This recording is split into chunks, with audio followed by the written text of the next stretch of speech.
Donc nous sommes aujourd'hui conviés pour une étape d'un parcours de collaboration avec le collectif saay qui a commencé en 2021 autour de leur participation à la saison Africa de 2020. Donc il s'agit de la deuxième rencontre dans le cadre de cette collaboration que nous espérons inaugurer dans le futur. So we are here together for the second step of public events. Part of our collaboration with the collective saay, a collaboration that started in 2021 within the Africa 2020 season, and that we hope will be one of many future meetings around the world, this time in Bordeaux. Donc en 2021, le collectif saay, composé de Patti Abengowe, pardon, laissez-moi prendre ma liste parce que là, le virus commence à me taper dans la tête. Patti Anahory, Abengowe, Tuliza Sindi et Mawena Yehouessi a proposé à Conrêve de produire une plateforme numérique qui serait un lieu d'échange, de partage, de collaboration autour de la production et de la réflexion des architectes femmes en Afrique et dans la diaspora africaine. So in 2021, the collective saay proposed to Conrêve to collaborate on the creation and launch of a digital platform called Here Otherwise, conceived as a locus of exchange, participation and dialogue around the reflection and production of women architects from Africa and from the African diaspora. We decided together to accompany this ethereal presence online with a series of physical events where somehow Conrêve saw its role as a facilitator of meetings. Donc on a décidé d'accompagner ce processus qui est plutôt virtuel, qui est plutôt abstrait, localisé dans les réseaux numériques, avec une série d'activités publiques physique, où Conrêve voyait son rôle plutôt comme celui d'un facilitateur de rencontres et de partage. Et donc, pour aujourd'hui, c'est un grand orgueil pour nous de pouvoir finalement, d'ailleurs, après beaucoup d'annulations dues à la pandémie, recevoir à Bordeaux le collectif saay, qui, dans le système qui est très cher à Conrêve, a fonctionné en boule de neige ou en jeu de boîte chinoise, en invitant des autres invités qui s'ajoutent donc à cette formation pour rendre le dialogue encore plus élargi et plus vaste. And so today we are very proud and happy after many, many years, almost two, of annulation, cancellation, to finally be able to receive the collective saay in Bordeaux. And due to a kind of recurrent feature of our Conrêve functioning, that is always to add more to more, saay invited more people to the table, actually, literally to the table, to somehow amplify, diversify, multiply their discourse. Donc aujourd'hui, outre aux membres du collectif saay, nous sommes accompagnés par Ilze Wolff, Meriem Chabani et Khensani de Klerk. And so today, beyond the collective saay, we are accompanied by Ilze Wolff, Meriem Chabani, and Khensani de Klerk. During the process of this website last year and on the following meeting that happened in November in Accra, in Ghana, and today, we gave a certain kind of operative freedom to the collective saay because we want to be astounded and surprised by their ideas and proposals. And so today you will assist to what will be a surprise for many of us because we know some of the component of the next event that I assume is a collective reflection on movements, trajectories of the colonial past of Bordeaux and of France, of the idea of diaspora. And I think that all that very complex intertwining and webbing of stories and narratives will be carried on by a very powerful discursive element, which is food. And if I'm not mistaken, we have to thank Jean-Michel Coco, who is the chef that has prepared a series of dishes that will be somehow the MacGuffins or the elements that allow the conversation to move forward. And I think that it is not a coincidence that the food that you see around the room, and probably I hope will be able to be sampled by the public, is a food that is more inspired by the food that can be found in the Caribbean, because we're exactly talking about the triangular conversation and exchanges due to the triangular trade, so the slave trade and the merchandise trade that occurred between France, Africa, and the so-called West Indies. Donc, en général, nous avons toujours opéré avec saay sous un principe d'échange, de partage, de confiance réciproque, donc en nous laissant infiltrer par leurs idées, leurs approches. Et aussi aujourd'hui, nous en sommes à ce format. Donc, saay va nous surprendre avec un format dont nous sommes en connaissance de quelques éléments, mais pas tous. Donc, ça sera une conversation, j'imagine, je suis en train de projeter, qui va donc essayer encore une fois de dénouer les liens assez complexes de la colonisation, des échanges transatlantiques, du mouvement, des déplacements, des délocalisations, et ceci sera fait en utilisant un vecteur extrêmement puissant de discussion et de dialogue, l'alimentation, Donc il s'agit ici sur nos tables de plats et de mets qui ont été cuisinés par Jean-Michel Coco. Et je crois que ça c'est juste le fait que ces plats sont plutôt d'inspiration antillaise. Donc c'est bien évidemment un exemple extrêmement pertinent de ce commerce triangulaire, donc un esclavage de l'Afrique vers les pays du Caraïbe, les îles des Antilles, les anciennes colonies françaises, des retours des marchandises vers la France. Et donc même la forme de cette table aujourd'hui, ce triangle, revient à cette identité. So I thank you again for finally being together, even not entirely. I hope we will find ways in the next months of our ongoing collaboration to physically be together. And I will simply maybe pass the mic, I think, to Patti to start this moment of collective endeavor and exchange. Bonjour. Bonjour, Fabrizio. It's a shame that you're not here, but you're here. It's wonderful to have you. Thank you. Welcome, everyone. Welcome. Welcome to the Say Yes kitchen table. I would like to just correct Fabrizio that we started this collaboration in actually 2020. So it's been many years in the making. I think I started to count since I arrived at Abengowe. So before me, nothing really mattered. Okay. Thank you, everyone, those who are behind us, surrounding us. This idea is to hold the conversation, to hold the critical conversation. I just want to say a few words about Say Yes. Say Yes, I didn't know that Fabrizio would be introducing us, but I'll just repeat. I'm Patti Anahory. I'm from Cabo Verde. To my right is Abengowe. To my left, Mawena Yehouessi. And in front of me, Tuliza Sindi. And Say Yes is a collective that was sparked by the Africa 2020 proposition that I'm sure all of you here should know about, since it was a French government project. And we started collaborating with Archon Rêve to think through some critical issues. What does it mean to practice or to think about architecture and to expand the idea of architecture, and not only architecture, but spatial practices on the continent and beyond. So I just wanted to say that Mawena is a visual artist, philosopher, and the three of us are trained as architects. Who's going next? You are going next? I'm passing the word. So we also today, we're going to explain why we're doing this. But also we want to, first of all, welcome the women that we want to engage in conversation with. So I'll pass the mic to Mawena to introduce our guests. Hi, everyone. It's lovely to meet you tonight. This afternoon, actually, it's just so dark. I'm super happy to introduce Meriem Chabani right here, and also welcome you to join us to the table. So Meriem Chabani is an architect, French-Algerian architect, was the director and motor of New South, which is both an architecture studio but also a research studio. She's also teaching in HED in École d'Architecture in Paris-Malaquais, and she's a really dear friend of mine. So I will not over-introduce and let you introduce yourself also during the conversation, but thank you for being here.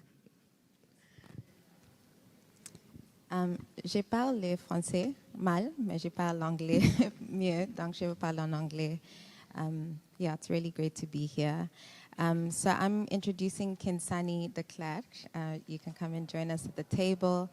Khensani is South African, and she is based both in Zurich, Switzerland, as well as Johannesburg, South Africa. She is a researcher, an architectural designer, as well as a performer. And she also started an incredible platform called Maitri Architecture, which explores the complex relationship between women and urban space. Welcome. Hello, everyone. I'm Anna, and I would like to call to the table Ilze Wolff. Ilze Wolff is an architect, researcher, publisher, and a teacher. And she's in partnership with Heinrich Rulf, a joint practice located in Cape Town in South Africa. And Ilze is an architect who builds with a very provocative and particular way of working and a particular way of telling stories, producing knowledge, and producing information. And we welcome you to the table. Thank you for joining us.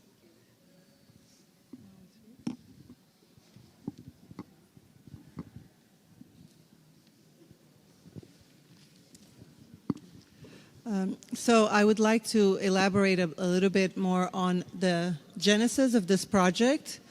For us, when we were invited to collaborate with Archon Have and the Africa 2020 project, we were faced with the dilemma and the challenge of speaking about architecture for an entire continent and its diaspora.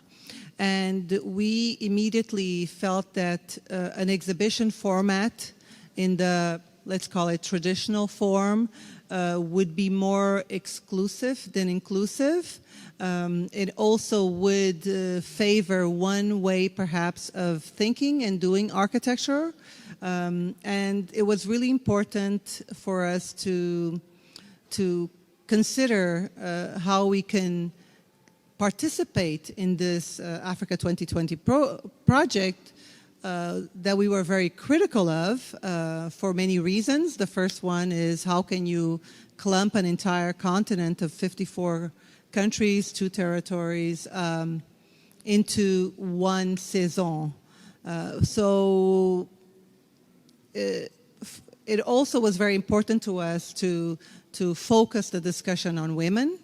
And women architect, that was a very important aspect of it, to bring into to expand the ways that we do architecture and to really rethink these platforms, such as institutions also of legitimization, but also of invisibility. So we were faced with this, let's say, condition of hypervisibility when we are invited to these platforms to speak about our work or to represent not only our work, but this greater idea of or geography of Africa, and also to expand what does it mean to think and do architecture or think spatial practices on the continent and its diasporas. So the issue of representation was very important to us.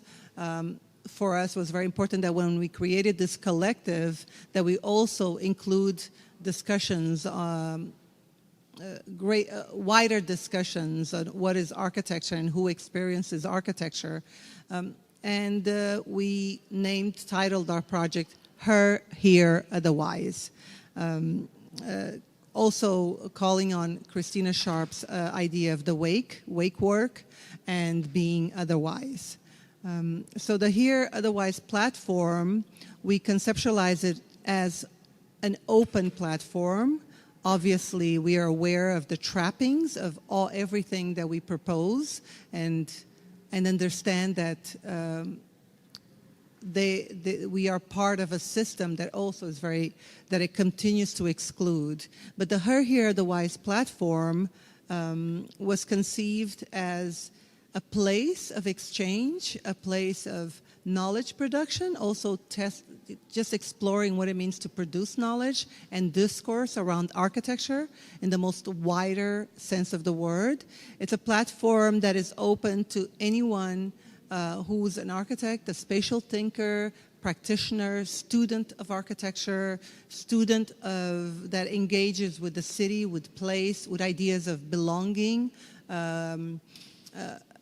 And it's organized around 4 categories. What you're seeing on both screens is a navigation through the work of those who have offered something to the platform. So I would invite you to visit Her, Here, Otherwise. It reads hereotherwise.space. Now I would like to also, now that I gave you a little bit of an introduction on the platform itself, we want to discuss a little bit of why we're here in Bordeaux. So I'll be quite short, but there were really two ideas in meeting.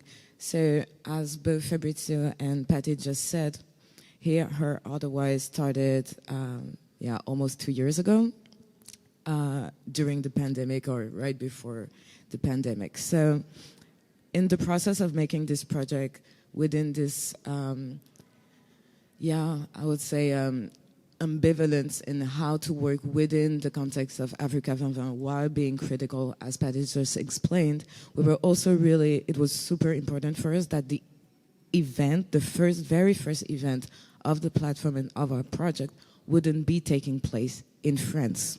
And so we had the chance to make a first meeting in Accra, which was really amazing.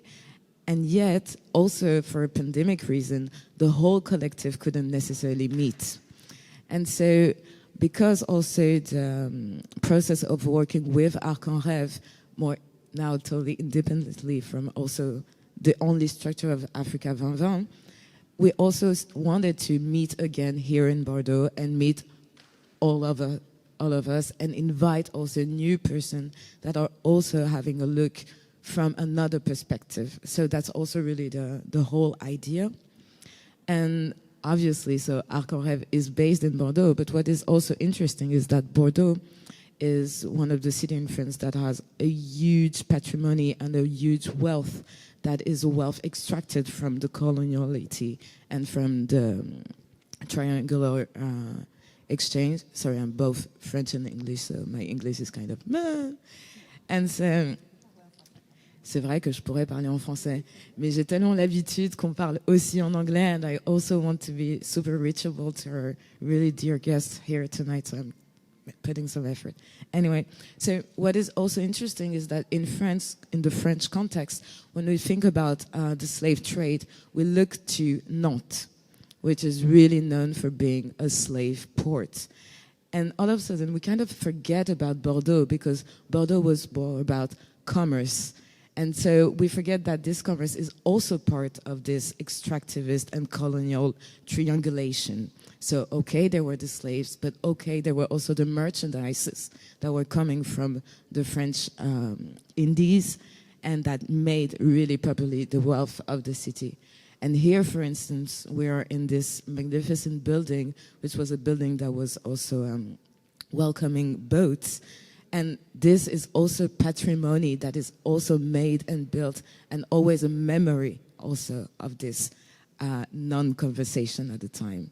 So it made sense at some point to also come here and try to also tackle what it means for us all of a sudden not to meet again on the continent and its islands or elsewhere in the diaspora, but also to all of a sudden come back to here, France. And so maybe, Tuliza, if you want to explain a bit what we did here in Bordeaux today. Yeah, thank you, Mawena. So yeah, just to expand on how we conducted our day today, we decided to take a tour, and there were several conversations about the way that the tour would take form. You know, to some degree, we looked into some of the existing tours that exist here, but ultimately what we found really enriching was a possibility of also exploring some of the questions that we have as ongoing spatial practitioners about the way that we localize, about the way that we make sense of forms of belonging, especially in spaces with these kinds of very complex histories. And so we each chose a particular place in the city that we wanted to really delve into, to co-create this tour and to be able to then kind of constellate these different questions and these different provocations that we have about ways that we make sense of being within a city that we've also many a times throughout our process had questions about, you know, how do we locate the work that we do in a space like this. And so part of our intention was to not only read about the city, but to read the city, to be able to also make sense of what it tells us, what does it make explicit, what does it make illegible about the histories and the presences that are still here, And so, yeah, we kind of collectively formed this incredibly enriching process of ingesting the city, yeah, on our own terms. So I'll just hand it over to Anna, who will give a bit of context around what we're sitting at. Thank you, Tuliza. I'm going to give a bit of good context about why we have this installation that we have here. To just sort of follow up on what Tuliza is saying, in order to do this kind of work, in order to find a way to engage with a city that none of us know, that has a history that sort of impacts us all, we feel that we need to develop a space, a place where we can hold this conversation, because it can often be a difficult conversation. So this is an attempt to form that kind of place. So what we have here is symbolic of some of the issues that we've sort of uncovered, in our research. So the shape of the table in the triangle is a symbolic of the commerce triangulaire between Séné-Gambie, Bordeaux or France, and the West Indies, particularly the Antilles, the trade of the slaves through Bordeaux to the Antilles. And we keep the end of the table open because this trade did not reverse the other way around. So all of the products that were the raw materials that were harvested in the Antilles, all of that wealth would come back to France, back to Bordeaux. But none of that wealth would go back to Africa. And in fact, what would happen is the commercial system was such that the products were made, very inexpensive products were made, which were then taken back to Africa with which to purchase new slaves. So we have this symbolic triangle, and it's also informed by the work of Judy Chicago, who did the dinner table, which is a permanent exhibition in a museum, the Brooklyn Museum in New York. And it is a statement on, it's a feminist statement. And also the kitchen table, which is what we name our space, the space of where we hold these conversations, is also a reference to Black feminism, particularly out of the United States. So this is to give you context for why we have our installation the way we do. And the direction of the table, where it's facing, is also significant because it's actually facing one of our discoveries in Bordeaux, which is the statue of Modeste Testa. And I now will hand you over to Khensani de Klerk, who will talk a bit about that. Hello. Yeah. It's really a pleasure to be here and to share a table and to share experiences. We've spent the morning sort of going through the city, a city that is unfamiliar to me. And just before coming here, we took a moment to visit, I will say, El Poésie. I don't know if I'm pronouncing it correctly, but that's the name that Modeste Testas was born with, right?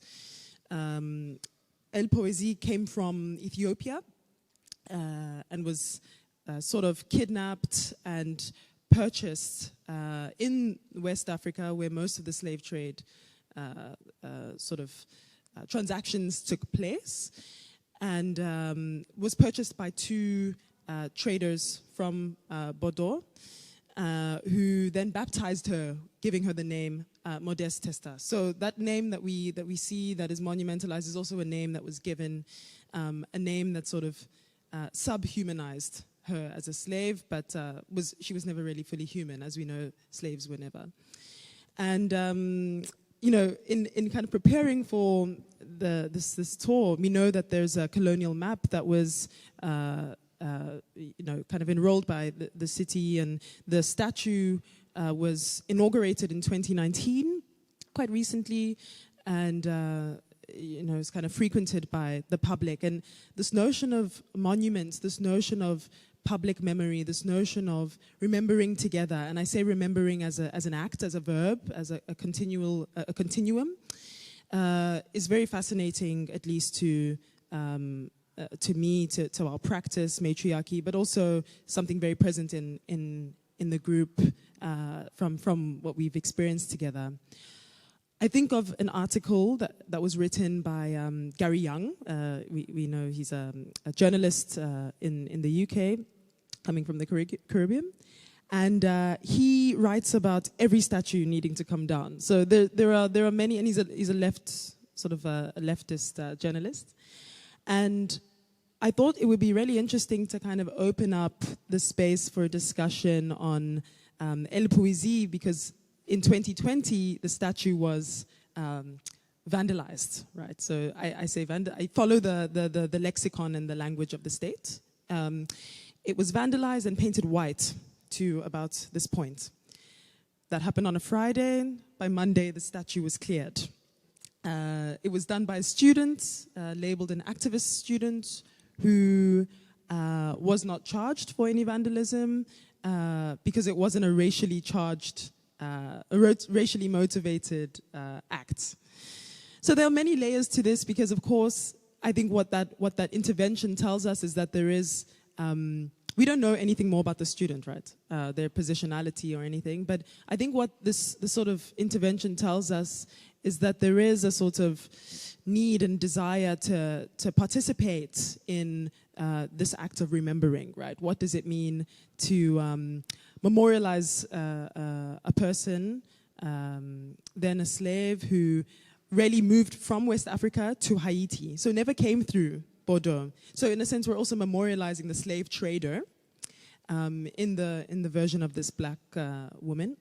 And at the same time, thinking about the monument, the land under the monument, the state as the maintainer of that monument, and opening up a discussion about what it means to do that with the public as the maintainer also in mind. And we discussed this also in the context of naming, what it means to name things and unname things and leave things behind.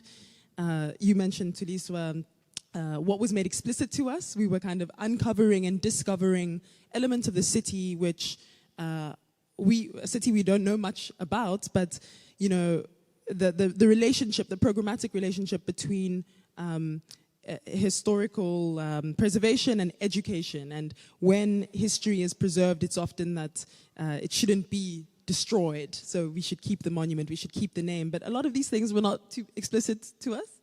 So there are lots of provocations to bring to the fore, to bring to the table.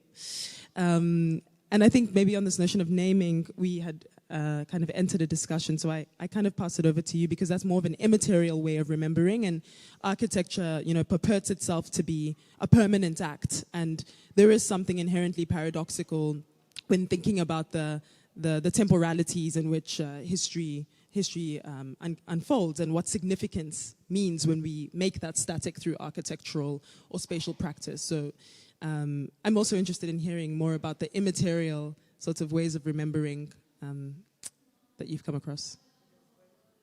It's not on, I don't think.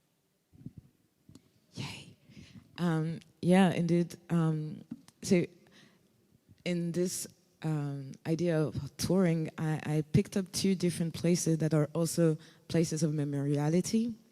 One that is a funny one. So in Bordeaux, there was a parking lot named after Léopold Sédar Senghor.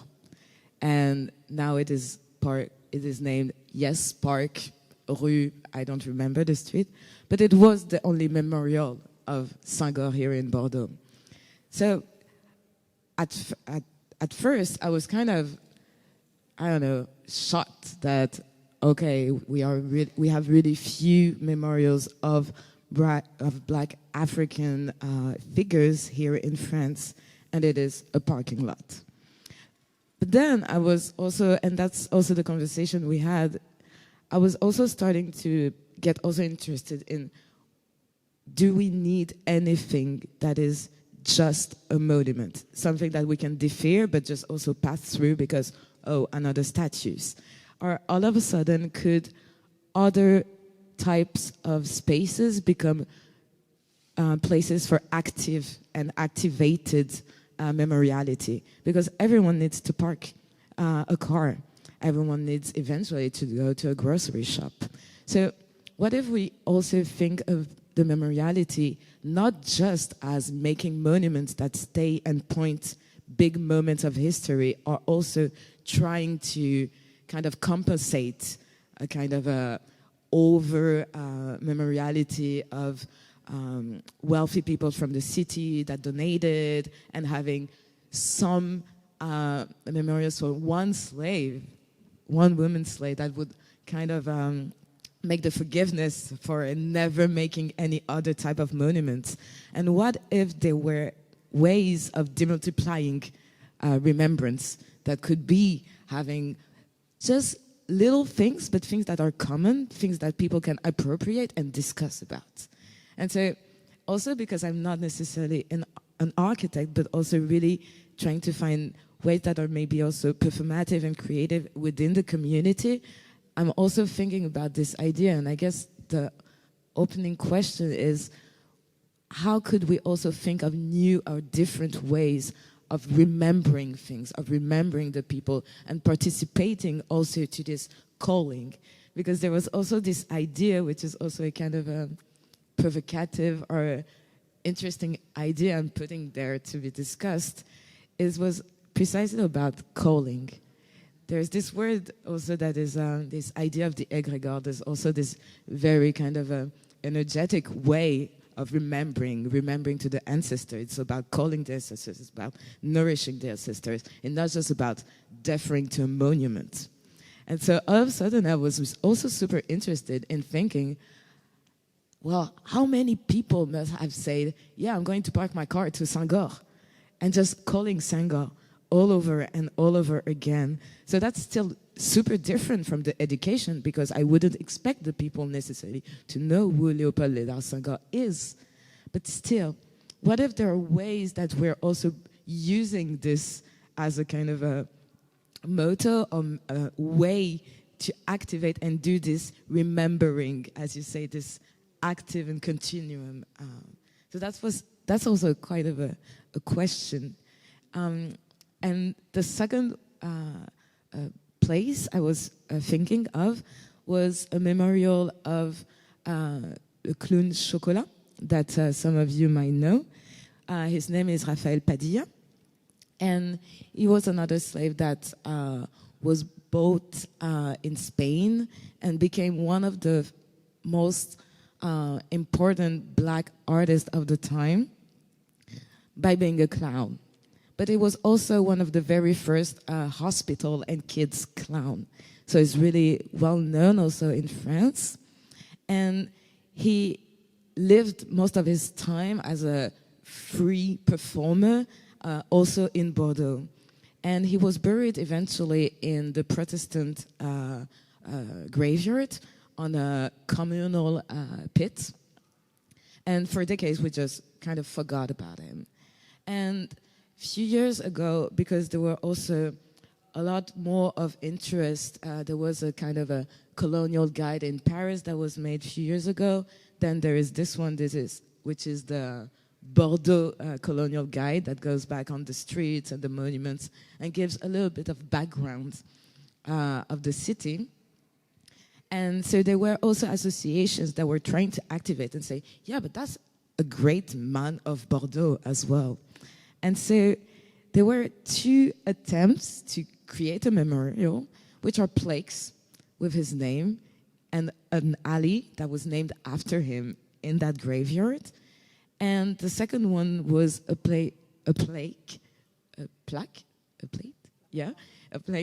that was put nearby the riverfront in Bordeaux. But at the end of the day, again, they're just names, almost like street names, but without the history, without the thing. So I'm kind of stuck in between. How do you make a memoriality not just another presence or just something that you can check and say, okay, we've done it? So that's kind of an open question also to any of you. And maybe, I don't know if Tuliza or Meriem, you also want to engage, or if Ilze, you want to answer back because the idea is also that we're not necessarily following any order or any way of doing things. In the spirit of improv. No? In the spirit of improv, exactly. Because... Well, I'll answer, but referring back to what Khensani already mentioned, which is the memorial statue of Modeste Testa, which is this way. And we looked at the plaque, so how do we remember her and what is being said about her. And so you get this big plaque, and half of it tells her story in rather succinct terms. And then the other half is taken up by the people who were, the names of the people who were present at the inauguration of the statue. And so political figures, historians, whatever. I don't know who they are. I didn't really want to pay attention because it really struck me as in the end, we still know very little about that figure. How does she fit into the history of Bordeaux? There's very little critical distance. And why are we even putting up a statue in her memory in Bordeaux if we're not addressing the history of slavery that this city was built upon? So just to respond to that question of memory, and because I have the microphone, I will continue on around this idea of memory and patrimony that you mentioned already. And maybe to do that and to illustrate it a bit clearly, I will talk also about another place that we visited today, which is the mosque Nur al-Muhammadi. So, do all of you live in Bordeaux? Yeah? Or some of you. Have you ever seen a mosque in Bordeaux? No, you haven't. You haven't. You haven't because there's no proper building for mosques in the city. Ever since 2013, there's been a project that has been won by R.S. Mathius. So there's an architecture competition that was held, and this very famous Portuguese architecture practice won this competition. And this is a project that has been years and years in the making. And we're in 2022, and it still does not exist for many reasons. And I will mention a few of them. I don't think I can cover all of them. But what was really striking is, here again, this idea of invisibility. What do we render visible and invisible in this city? How do we deal with dead memory and living memory? And how do these fit together? And in a sense, a mosque is also a monument, and it's a testimony to France's history. We live in a time where the topic of Islam is present in the news, in our everyday lives. Every day something comes up about this religion, its place, and how it fits in this society, in this country. And I think it's fundamental, if we're talking about coloniality, to address how this religion became a French religion, which was through colonialism. The moment that a Muslim majority country became part of France, France made Islam a part of its nation. That's the reality and the history of the presence of this religion in our country. And I think it's fundamental that we address it, because then we can come to how does that religion and the worship that comes with it take place in our cities. We're in Bordeaux, so we're going to talk about Bordeaux. But this is a situation that's prevalent throughout the country. And so what was really striking is going there, we struggled to find the mosque. We're like, is it? And the game was, can you find it? And we found it because there was like this kind of flimsy banner, a plastic banner that was sort of put up, just a regular stone building, a typical Bordeaux stone building, ground floor, which indicated the mosque. it's a temporary marking, which has a lot of meaning. And it's also the situation and the characteristic of every single other mosque in Bordeaux. We have 6 of them in the city, 6 of them that can house a maximum of 6,000 worshippers. Do we have 6,000 worshippers in Bordeaux? No, we have 10 times that. If we take the city and its surrounding area, you have 60,000 Muslim worshippers who are looking for a place to pray together, because you can pray in your own home, but you can't pray together anywhere, especially not in the streets, we know that. And so what's really interesting here is then what happens? Like, where do these people go? Also, what visibility do we allow them to have in our public spaces?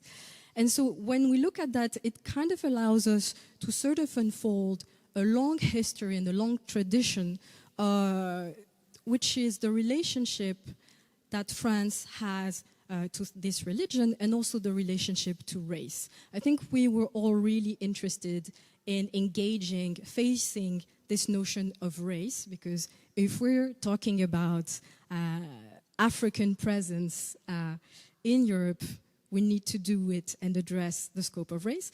And the very word race is extremely sensitive in France. It has been struck from the constitution. It's not, if the word race doesn't exist, there's no racism, right? We're of a different mind. And sorry, I speak for all of you, but you can contradict me. We believe that there are notions of race that are fundamental when we think about that religion and its place in the world, and in Bordeaux specifically. And one example to illustrate this is under French colonial rule in Algeria. As an indigenous Algerian, your ID identifies you as an Arab Muslim. That's your identity. This is what's written down on your papers. If you convert to Christianity, if you converted to Christianity, it then says Arab, Muslim, Christian. And so what this tells us is the process of racializing religious identity and religious belonging. And I think it informs the relationship that the country has to the religion today. It has to inform the way we deal with Islamophobia and its presence in the country and in public discourse as racism, and as a very clear form of racism, to understand this origin. And I think this is an interesting way to sort of tackle the architecture of these places of worship, because we just don't understand what we're talking about. We can't enter discussions of formality, of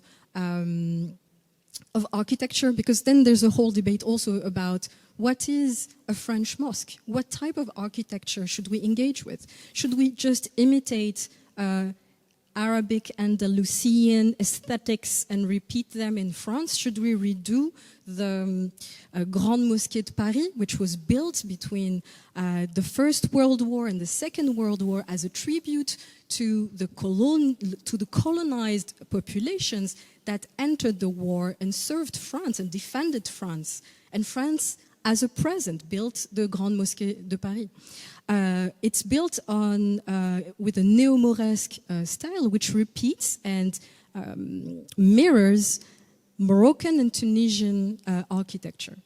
It still instates and solidifies this architecture and this type of worship as external to France and to its patrimony. So it's kind of like an abnormality.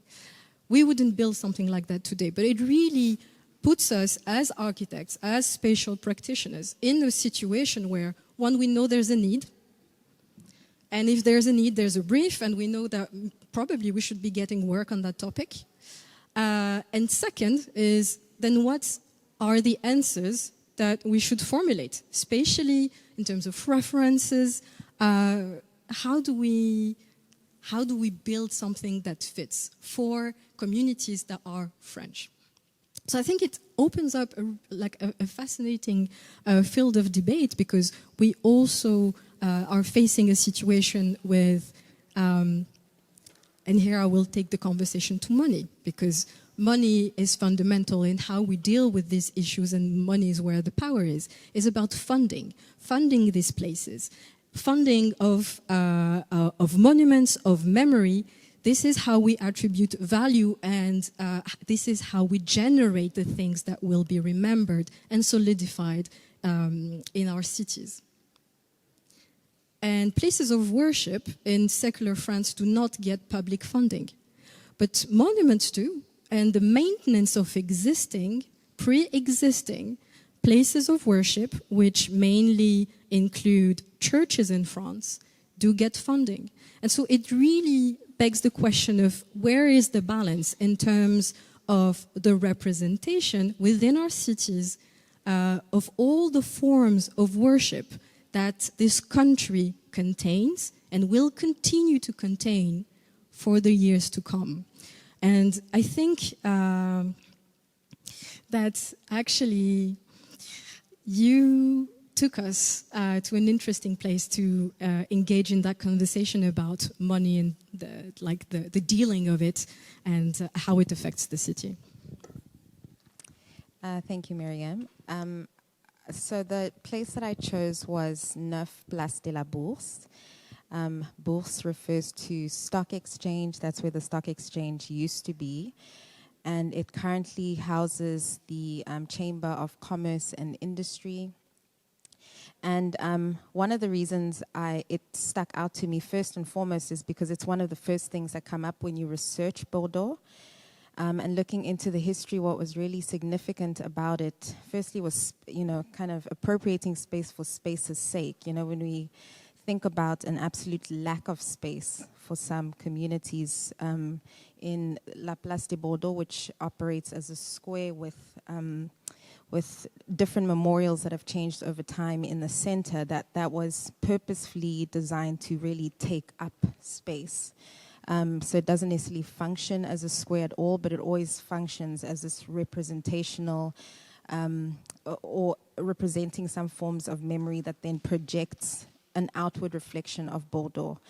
It is a UNESCO World Heritage Site, but what's particular about Bordeaux is that 347 of its buildings are UNESCO World Heritage Sites.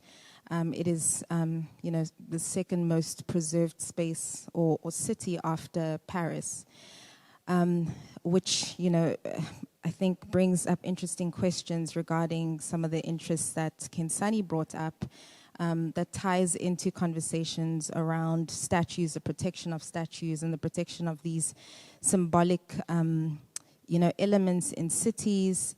What happens when the entire city must be preserved and protected, and you are contained within that? It becomes or presents conditions like Meriem speaks about, where one has to carve a form of being, in crevices of the city.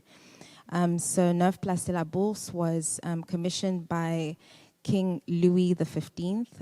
He's the royal architect, designed the space, and they had his statue in the center of it. When the revolution happened, it was taken down. It was even called La Place de Liberté, so, the place of liberty. When Napoleon took over, it got changed to Place Impériale, so, place of imperialism. So that continuous re-scripting of the space was really significant, again, because that space was fundamentally designed to be something projective.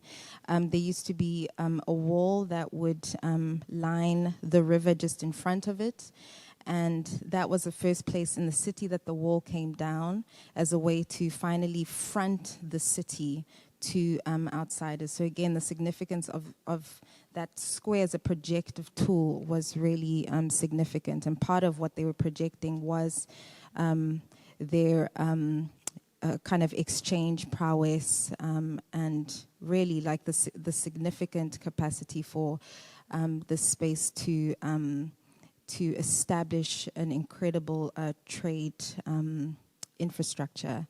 And so, it's such an extreme parallel that we witnessed. And on the other end, yesterday we just walked past it to go to a restaurant, and we barely saw it. And it was uninhabited, as it kind of generally remains. But it's something that absolutely disappears while being hyper-present at the same time.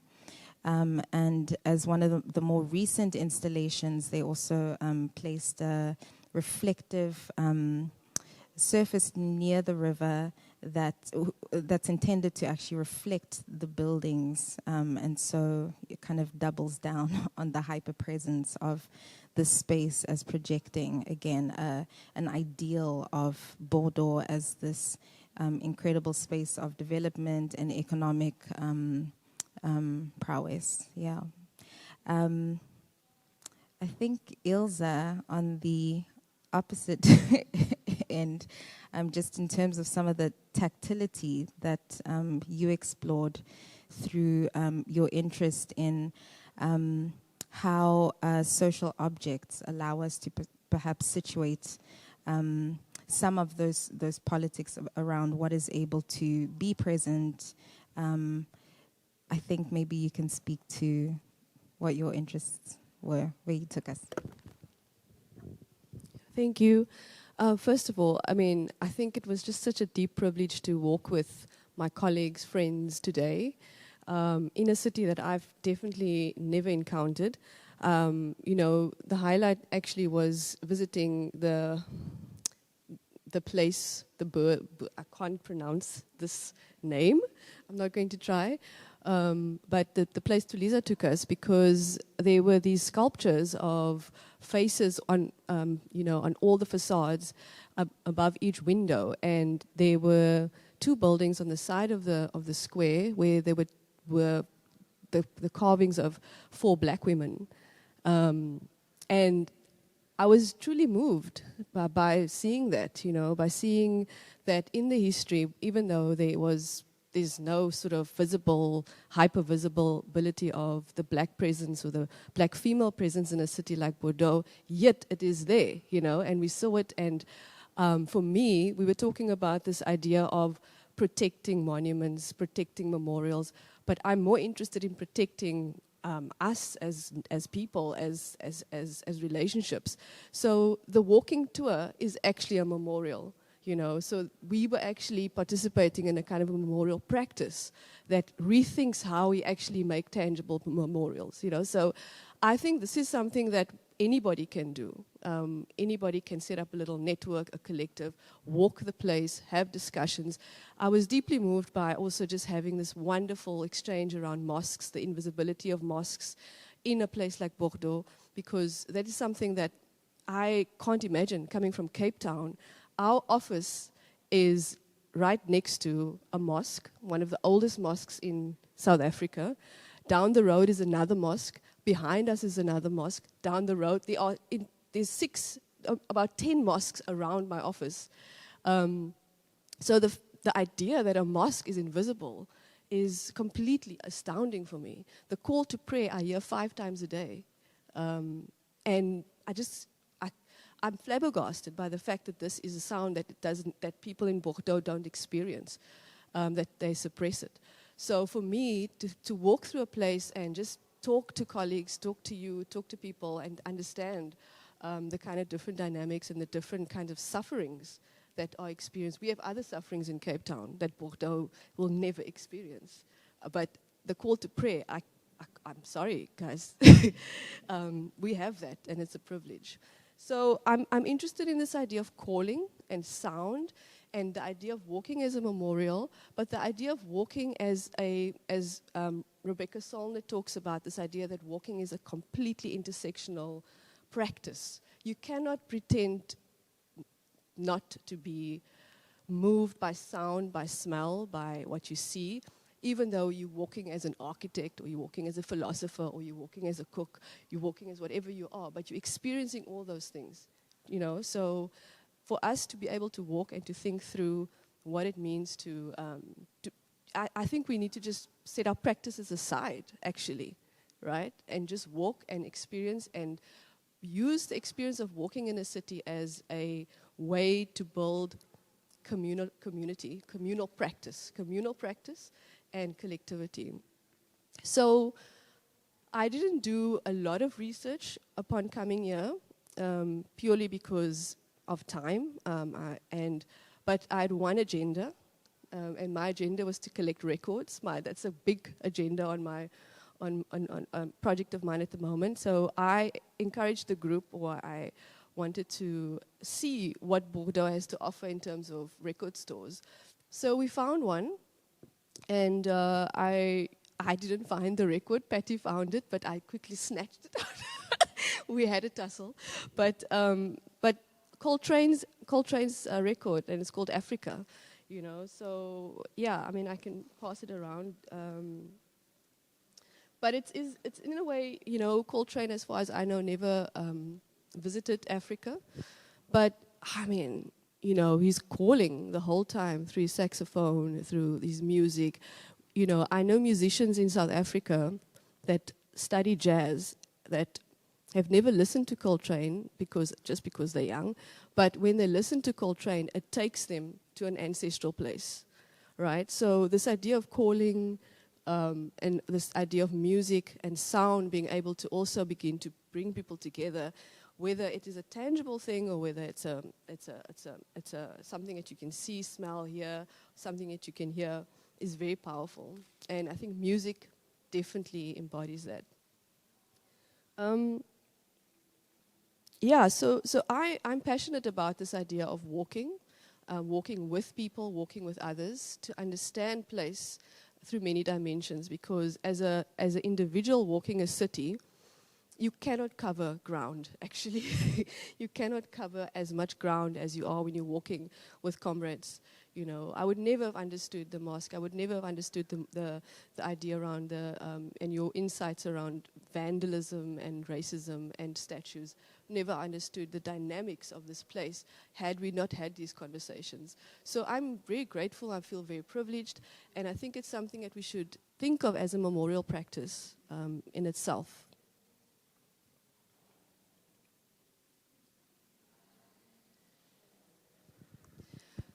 I'm interested in this idea of you know, how we can think about food, you know, because food is another dynamic around how we experience this place. We've had many meals. Anna, do you think you can maybe help us think through that a little bit more? Yeah.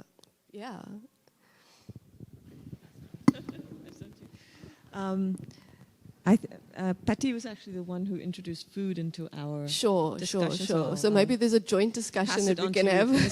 But I'll just say a few words about just, you know, sort of how the day has been, and how we we pretty much all came to Bordeaux. Even our French colleagues didn't know much about Bordeaux.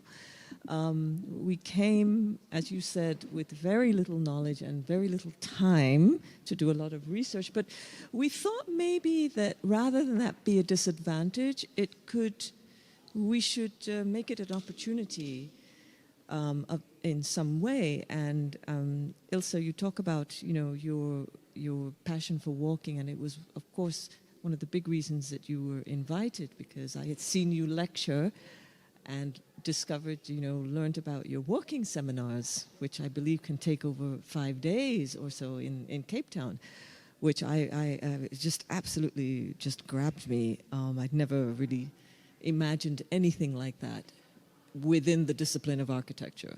It's just really, you know, radical.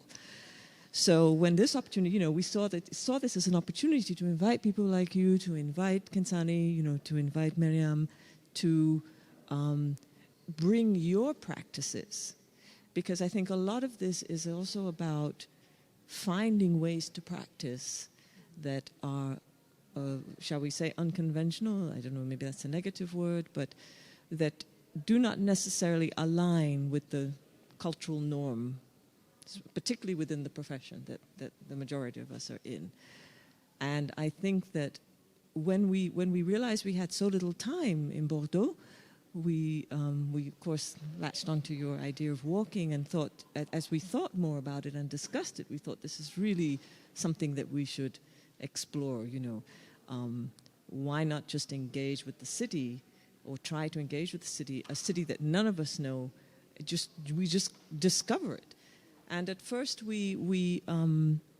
our first attempt was to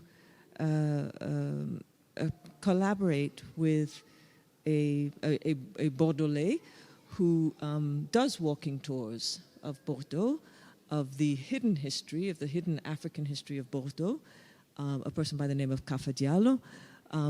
This was not successful, and at first we were unsure, okay, well, what do we do now? None of us know Bordeaux. But in the end, we just sort of grabbed it, fully, 100%, and we went out in the rain today at 7 a.m., and we had we had charted something out, but we didn't really know where we were going. And it was just extraordinary, just a really extraordinary morning, I think. I can certainly say for me. Not just in what we discovered along the way, such as the friezes, the gargoyles with the women. And we had first gone to, I had chosen Place de Cancons, which is just too huge to begin to, in so many ways, historically and even, geographically, to do much with in the time that we had. But what I started to do was to sort of walk the perimeter of it to see precisely in all of these statues and monuments, could I find a face, could I find something that acknowledged the slave trade as I understood by Place de Cancon, is that it was the place where presumably the slaves were bought off the ship at the wharf and were sold in there. So was there anything, a stone, something, a little blue plaque, anything to say what had happened here? I didn't find it, we didn't find it, but maybe I think that's possibly a much larger project of discovery, a much larger project of investigation. But what was really sort of very much in your face, of course, is the monument, the Girondins. Is that correct? Yeah. Girondins. Which, I mean, it's just quite overwhelming.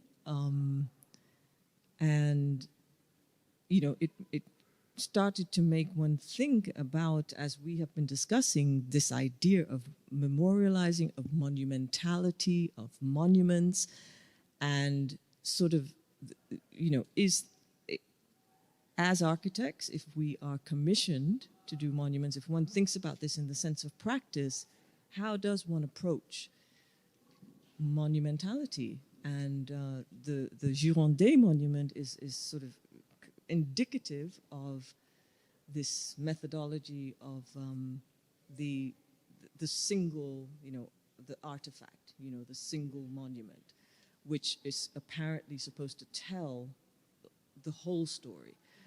But I think one of the things that we have sort of collectively discovered in our tour today is that one has to really sort of, this idea of the single monument sort of presents an idea of stability, right? A sort of stable identity, a kind of disciplined identity.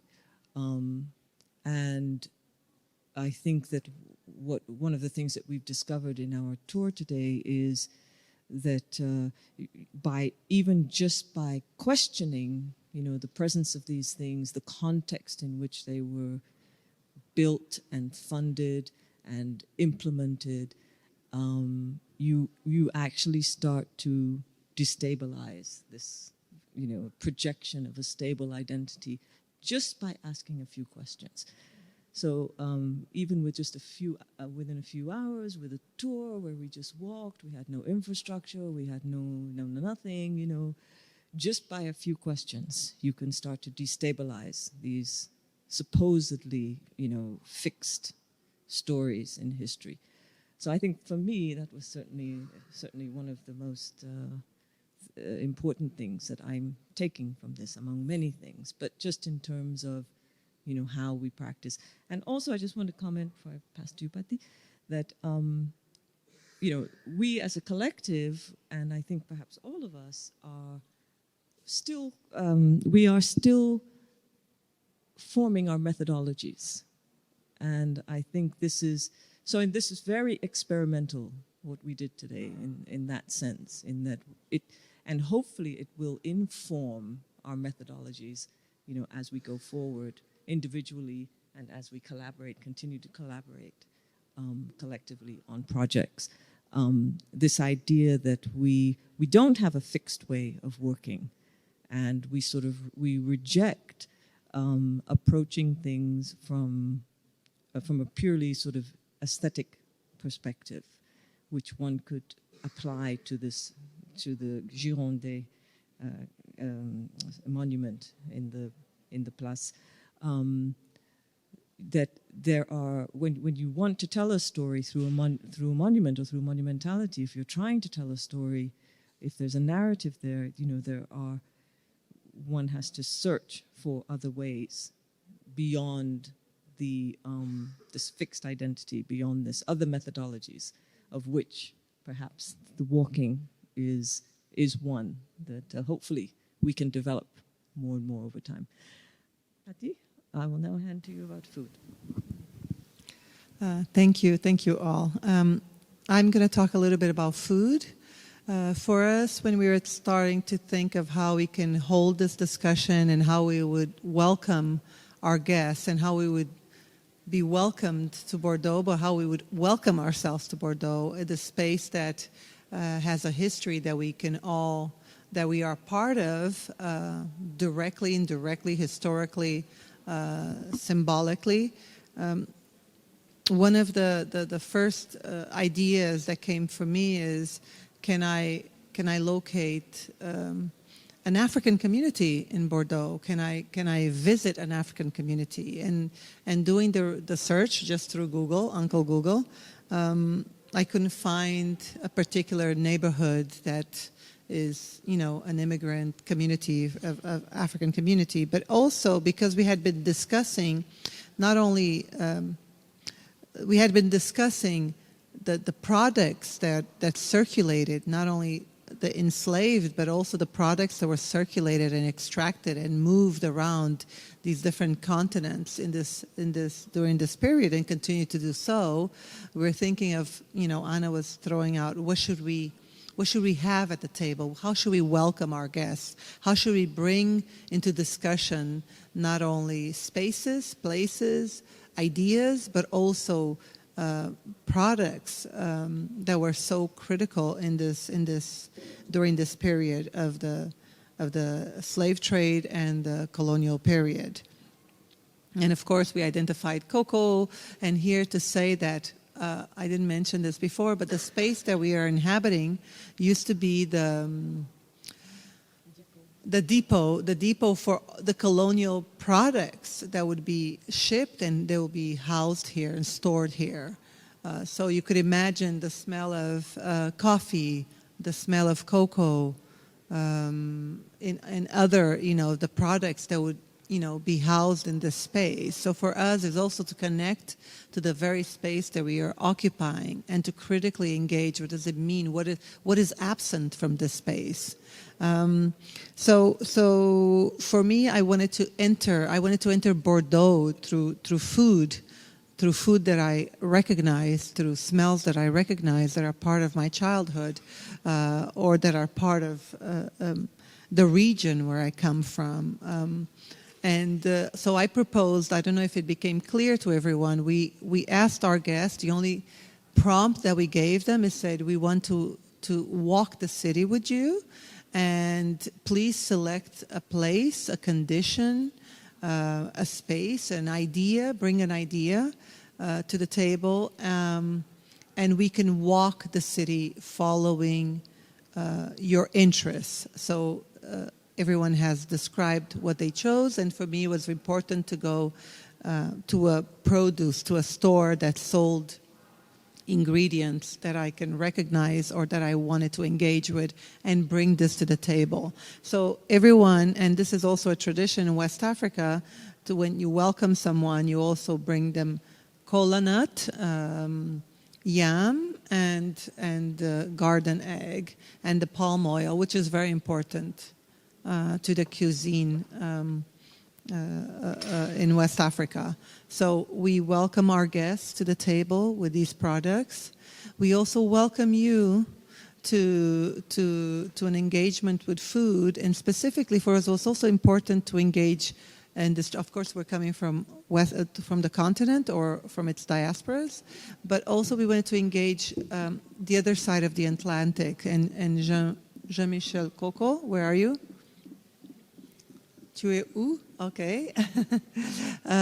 He's a cook and a chef from Guadeloupe, and we engaged in conversation with him about the meaning of these products, and we, of course, it's all his making, but we discussed the importance of why we wanted to bring and offer a meal or taste, to engage this conversation through taste and flavor and ingredients.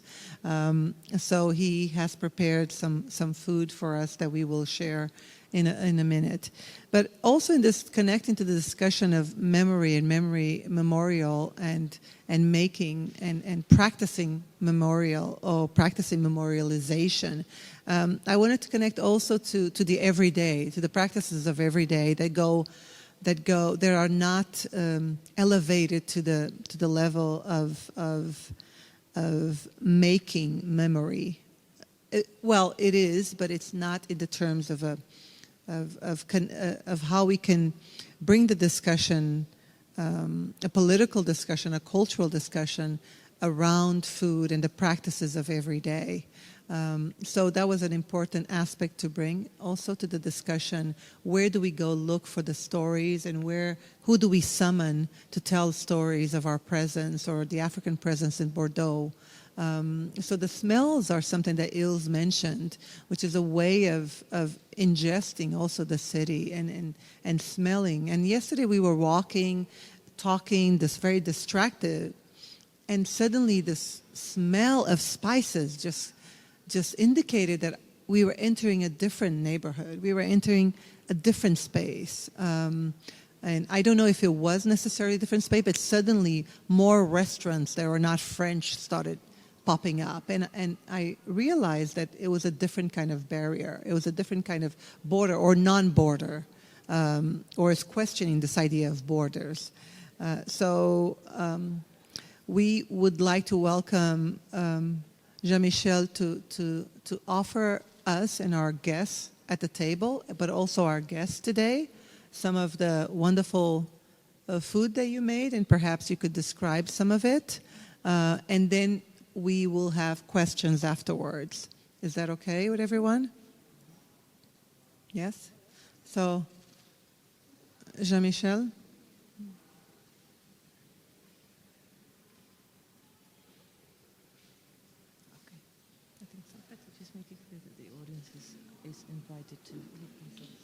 Oh, I thought that Jean-Michel could talk a little bit about it. And then Mawena suggested that we break the tables up. Invite everybody to sit down. Let me give him the mic.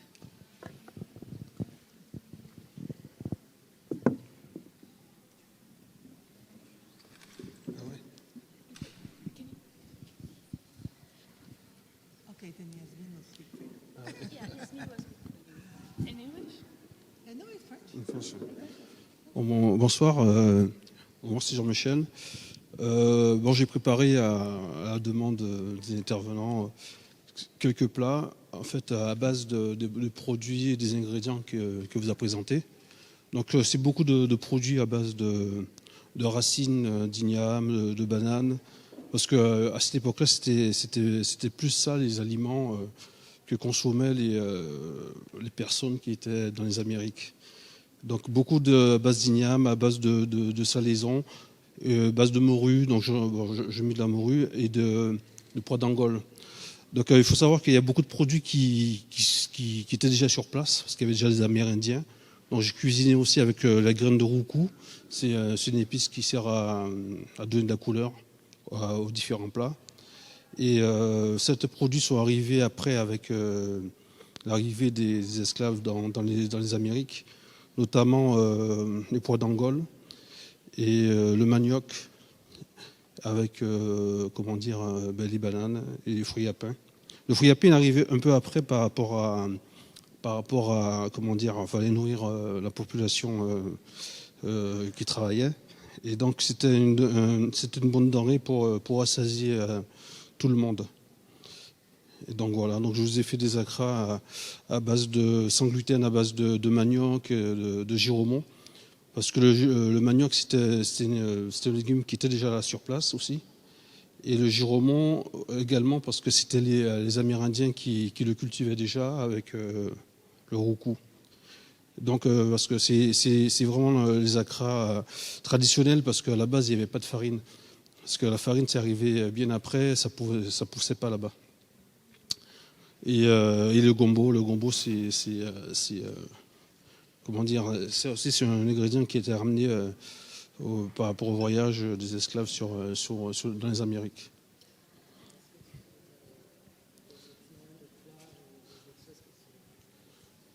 Oui, en fait, j'ai fait un mélange d'un peu tout, parce que aussi également les différents plats sur place, c'était souvent à base de mélange. Il n'y avait pas de, tous les plats qui étaient consommés par les esclaves à cette époque, c'était souvent des mélanges d'igname, des mélanges de bananes, tous des plats en salaison, de la morue.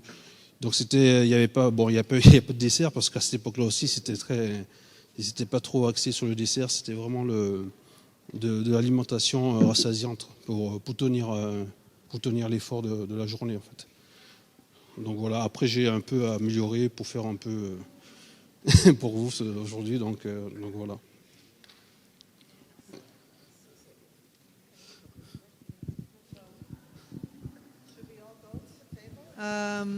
Thank you everyone for showing up, and I hope you were provoked at least.